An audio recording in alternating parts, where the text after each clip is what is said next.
Hi everybody, I'm Jennifer Blevin-Smith with Integral Clinic Solutions, and you're watching my YouTube channel, Navigating the Business of Medicine.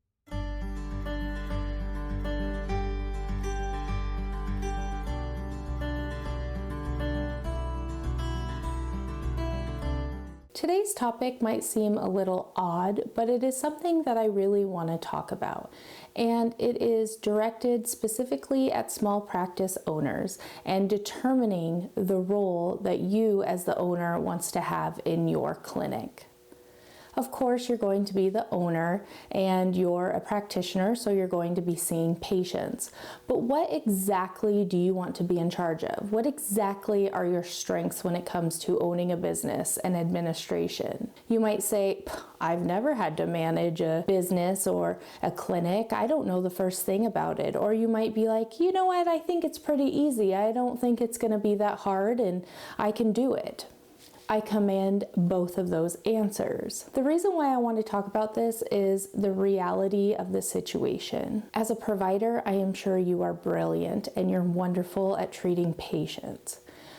But it's very rare to find a doctor who is a good business person and a good provider.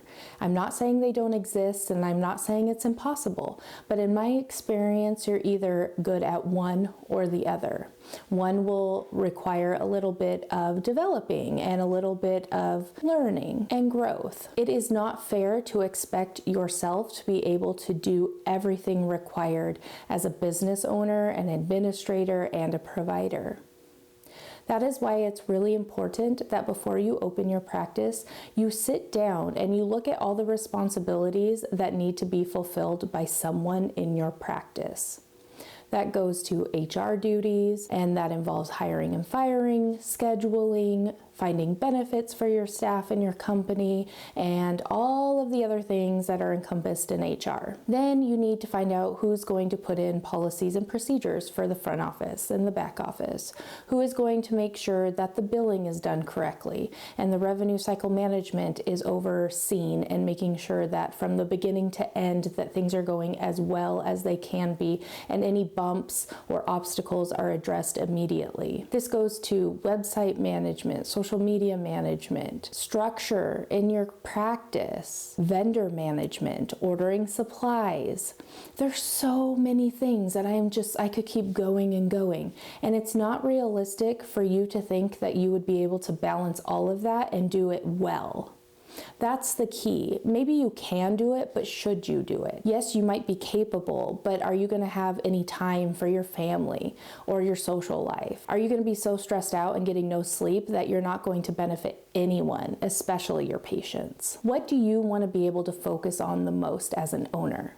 Once you figure that out and you figure out what is important to you and where your strengths are that you feel can benefit your own business, that's when you start finding people who are good at the other things that need to be fulfilled. Yes, this takes trust on your part, and you're going to have to vet people really well and ask questions. And if you have to involve colleagues to help you find the right people for this, or you might have to do some duties for a while until you find the right person, that's okay. Don't just pick someone because you can and you found someone to do it. You want to make sure that you find the right person.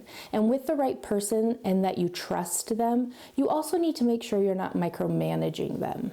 Now, that doesn't mean that you won't have expectations for them to be able to fulfill what your desire is of developing whatever kind of culture in your practice and environment for your patients, as well as the structure in your clinic and your business. Your expectations need to be established before you hire the person, and that communication and conversation needs to take place before you hire someone for those roles. That way, it's all out on the table. Hopefully you have it written down. You have a structured document explaining everything so that everybody can be on the same page. It's not fair to give someone certain responsibilities and then try to take them away or be involved in it as well, because too many chiefs, not enough Indians can cause a lot of chaos and a lot of confusion, and it can really affect your staff and the morale and also patient care. You want to make sure that when you hire people for these roles, that you understand that you are trusting them and that they are the experts that you feel in this situation, and you are going to rely on them to make the best decisions and to communicate that to you. That you realize that you might not know better than them, and that's okay. And the fact that you can find people who are successful in these certain roles looks good on you, because not only did you recognize that you can't do it or you shouldn't do it or you don't want to do it, you found someone who can and is successful at that. So that makes you look good as well. A lot of times, new practice owners don't know what they don't know. And that means that you're not even aware of things until it comes up, and you might be able to find someone who is aware of it and can take care of it before it becomes a large issue or an extra burden on you. You don't know what you don't know is not a bad thing. You went to school to practice medicine or to treat patients, and that's what you need to focus on. Of course, you also need to be involved, especially in the finances and finding a good, bookkeeper and accountant and having a healthcare lawyer on retainer. But at least you will have those in place and people working together with the same goal. And you're putting people in roles that they can be successful and lead your business to success as much as possible. It's okay to not know things, and it's okay to not be good at something. And I feel like the doctors that have owned practices that I have been involved with, that's really hard for them to understand, that it's okay they don't know everything. I think it looks better to people when people acknowledge that they don't know something and they know there's other people that do, that can help, than to insist that you do know it and that you're always right, because that can cause a lot of issues, and it causes a lot of unnecessary work for yourself as well. I think that before you open your doors and before you really start this practice, if you can do what I said and sit down and look at all the roles that need to be fulfilled and be honest with yourself on what you honestly can take on as far as the amount of work, because let's be honest, you're going to be a provider and a business owner. That's a lot. That's two roles in itself. But if you can be honest with yourself and say, you know what, I need to find someone who knows this, this, and this, because this is not my specialty. I don't know anything about it, and I'm willing to find someone and pay them what they deserve to take care of that for me, then that would be wonderful. And then you write down your expectations and the policies and procedures for that role and the job description, and then you move together in that. I mean, that is just wonderful. And honestly, I know people try to cut costs because it's so expensive to open your practice by doing it yourself or hiring a family member or a spouse to do it. But if that's not their background and that's not something that they have experience in, that's asking a lot. And we all know that kind of mixing business with pleasure and family can also adds a whole nother part to this that makes things complicated. And so if you bring someone from the outside, network with your colleagues, find out if they know of anybody that would be able to help you or point you in the right direction to find someone to do those roles. I think that you'll be happier in the long run. But it's okay to not know.